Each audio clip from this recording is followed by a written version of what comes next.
எல்லாரும் பயப்படுற ஒரு கிரகம் அப்படின்னாலே சனி கிரகம் சனி தான். கிரகம். ஆமா.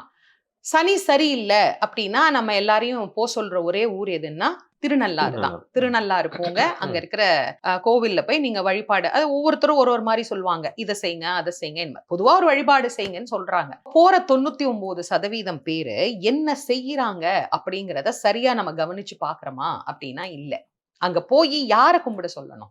சனீஸ்வர பகவானுக்கு யார் நலன் செய்தாரோ அந்த சிவபெருமான் அங்கே எழுந்தருளி அருள் புரிகின்றார். வெறும் சனீஸ்வரனை கும்பிடணும்னா திருநள்ளாறு வரைக்கும் போக வேண்டிய அவசியமே இல்லை. அவங்கவுங்க ஊர்லயே சிவன் கோயில் இருக்கு. அந்த சிவன் கோயில்லயே சனீஸ்வரன் இருப்பார். அப்ப அந்த சனீஸ்வரனை எங்கனாலும் கும்பிட்டுக்கலாம் நம்ம. ஆனா அவங்க சொல்றது என்ன சொல்றாங்க? தர்பாரண்யேஸ்வரர் அப்படின்னு சொல்லக்கூடிய அந்த இறைவன் தான் சனீஸ்வரனுக்கு நல்லது செய்தார்.